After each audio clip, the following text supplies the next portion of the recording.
So my friend decided to make a deck in real life. So I decided, you know what, since he's a returning player and all, he's probably not used to the game and the new rules and all that. So I decided to basically teach him the basics, and while I'm doing that, I might as well teach him how to play his deck because he spent quite a bit of money to build deck in real life. As someone who also collects cards in real life, I totally understand how it feels. It feels different when you're holding actual cards in your hand compared to when you're just using digital cards like this. So, yeah, it's a really nice thing, and I hope he enjoys the card game. Now, a slight disclaimer, this footage was taken before the errata for the English cards came out. So, one of the skills here is, well, wrong. We used it the wrong way because the errata was not out yet at the time of the making of this video. So anyway, let's get into it. I'll be narrating as the fight goes, so if he makes any misplays or if I make any misplays, I'll be narrating on that so people who plays this deck can also learn how to play the deck.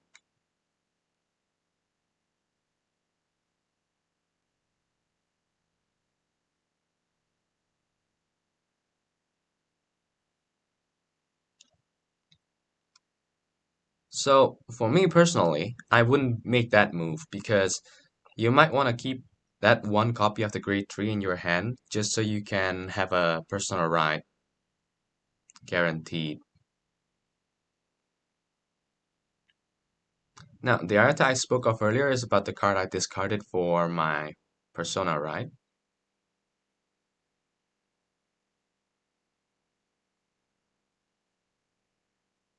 So the effect we're using here is that we must choose two precious stones with different card name, but the actual effect is we must choose two precious stones with the same card name.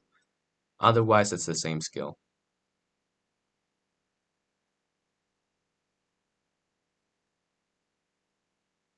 Now, that's a really bad move because again, you want to do persona rights. When he does that, he basically lost two copies of the grade 3. So, out of all the cards in his deck, he only has one more copy of the grade 3.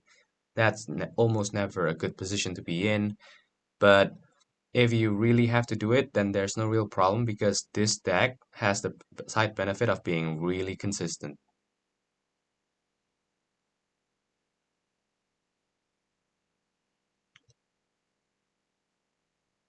Now, I'm playing with a little bit of a handicap, so sometimes I don't draw when I'm supposed to draw, but note that when you play a Precious Stone card, after you resolve the Precious Stone card, your Vanguard grade 2 have a skill that lets you draw an extra card.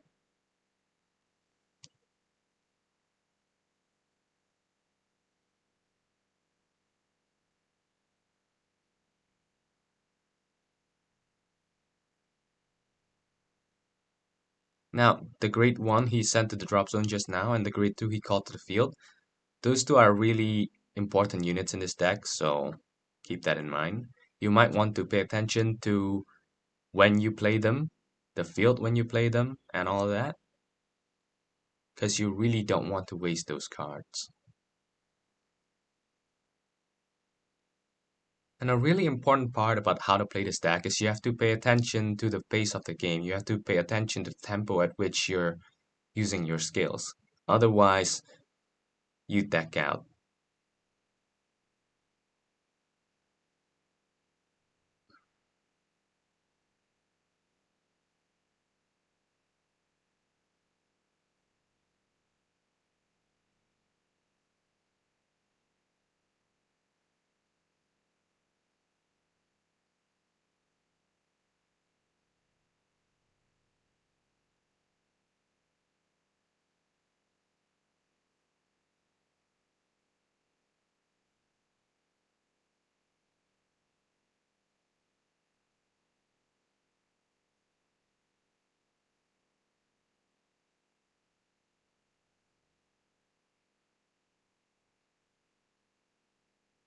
Now, this is a misplay many people make.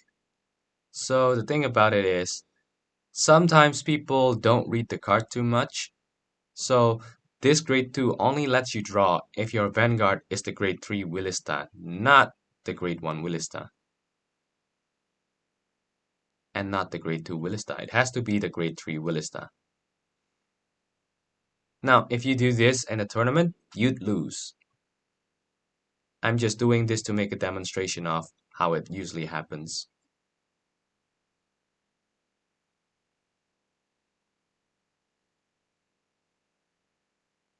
And you also don't want to call these out early because, sure, you can still use the effect later on because it's an auto effect that activates when you play the card, not when it's called.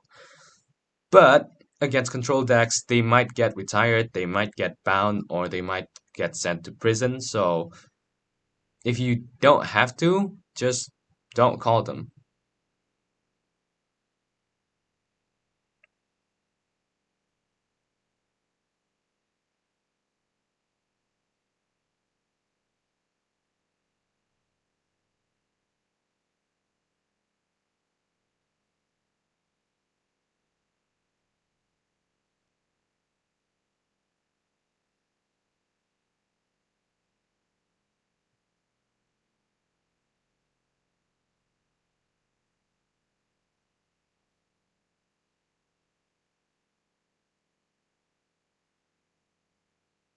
Now, as for the cards you discard, it's really tempting to just discard the trigger, but if your situation is like me, where you have multiple copies of the precious stone in your hand, it might be a good idea to discard the precious stone instead, because you can just use the grade 1 or the grade 2 to take it back to your hand or put it back to the deck and the soul.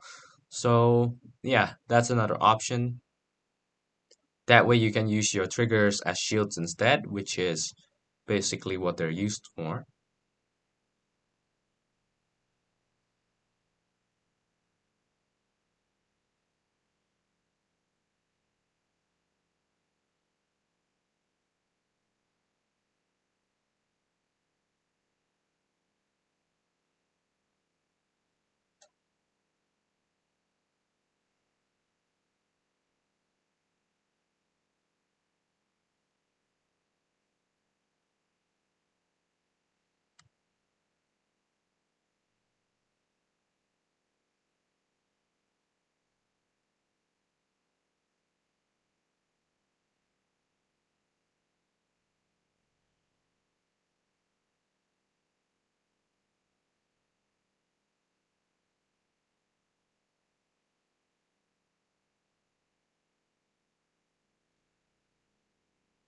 So the reason for the efficiency and the consistency of this deck is because your Vanguard only cares about having the Precious Stone in the Soul. As long as you have the Precious Stone in the Soul, you're gonna have big numbers and you can superior call. So you don't even have to have a lot of cards in your hand to do the stuff you want to do.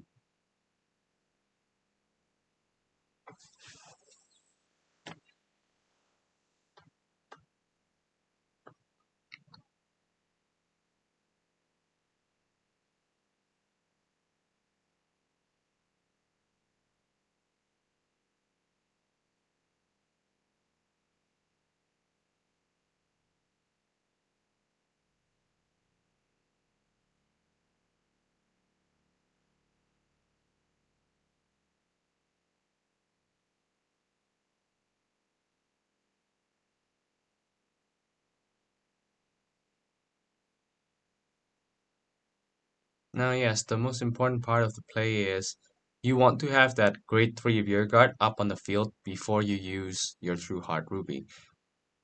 But you need to have a counterblast, so it's also important to pace yourself so that you actually have the damage to pay for the counterblast.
And another misplay he did here is he played the Sapphire order and then he put down the rear guard at the back row.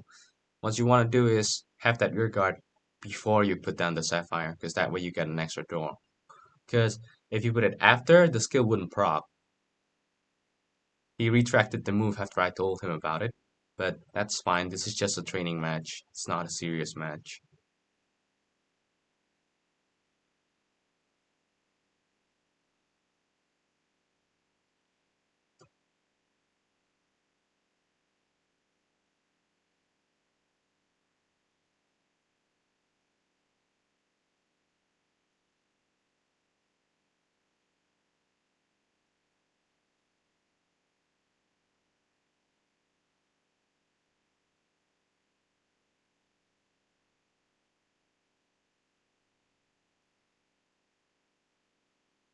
So what I did here was I wanted to superior call first, because who knows, I might get a better rear guard. That way, who knows, I get three free draws instead of just two. But I got what I got, so you know.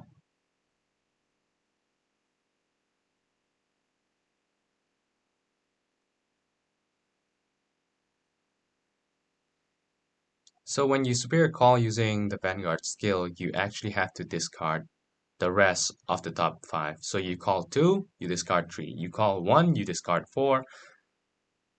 If you don't call any, then you just mill five.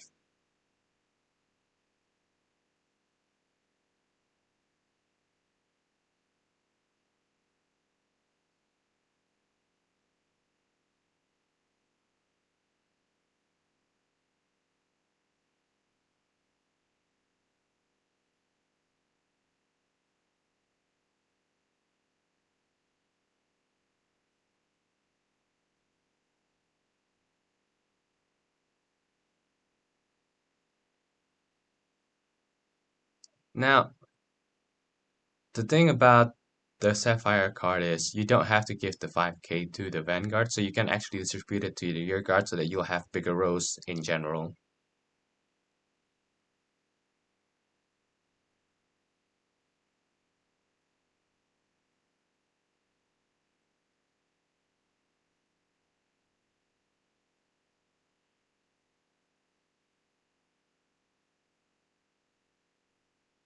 Me personally, I like to keep my Vanguard thick, so that's what I did.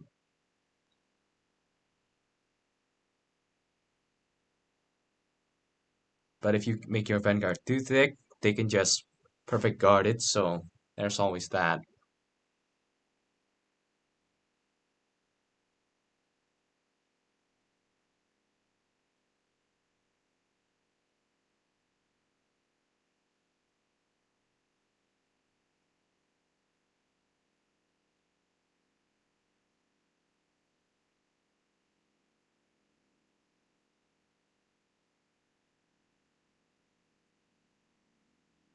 Now, some of you might think, why did he take the one with 2 crit instead of the one with 1 crit? Now, depending on the situation, it might not be a bad move because of how the skill's wording is worded for the grade 3 rear guard. Technically, if you have the resources, it is possible for you to play multiple copies of True Hearted Ruby on the same turn, and you can keep stacking it again and again as long as you have the counterblast.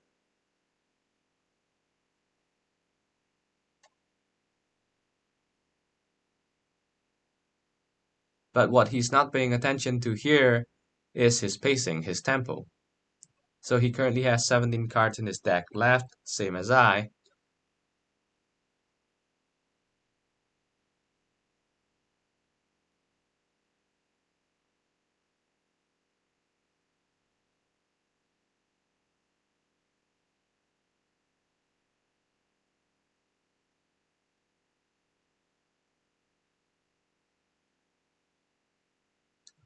And another tip for not just this deck, this is valid for just about any deck, is you want to pay attention to not only your field, you also want to pay attention to the enemy's field. You want to keep track of how many triggers you have in the deck or the enemy possibly have in the deck.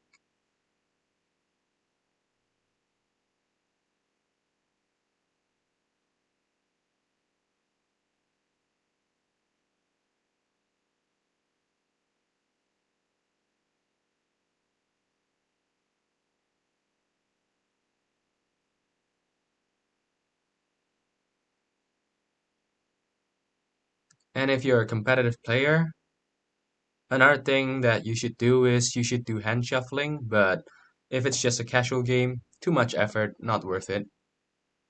So why hand shuffle? That way the enemy lose track of what cards new. For example, they know which position you put the critical trigger or the heal trigger or any form of trigger or any card for that matter that you just draft checked into your hand. So what you do is you hand shuffle multiple times so they lose track of which card is which. That way, if you use a duplicate copy of the card, they might think you no longer have the card you draft checked in your hand. That can misguide them in their calculations. But if it's just a casual game, as I said, it's not really worth the effort. It's really just for competitive gaming.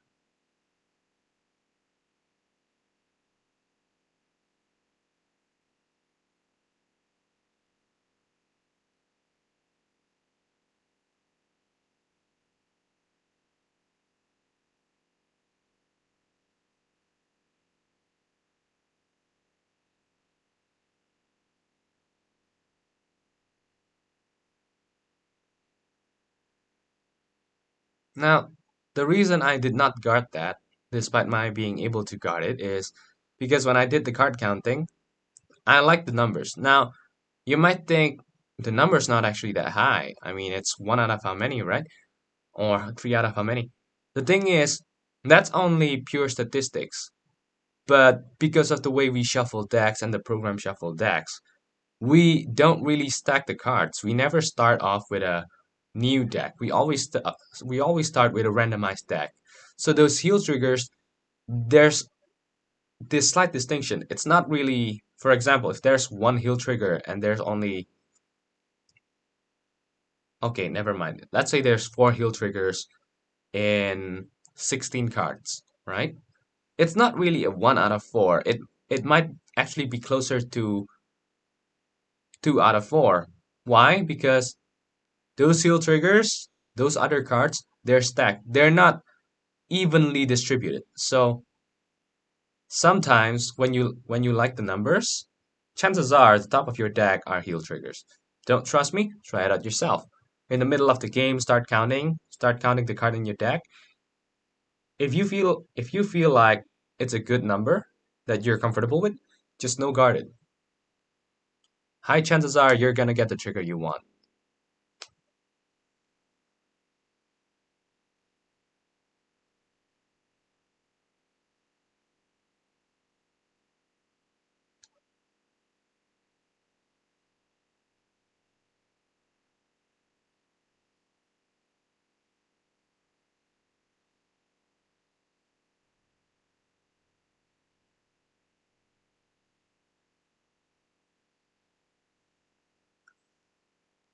And yeah, so he won the teaching fight. Little did he know I had a mean surprise for him. What was that? Well, we're meeting up in real life, so I'm gonna beat him there. So, yeah, if you enjoyed this,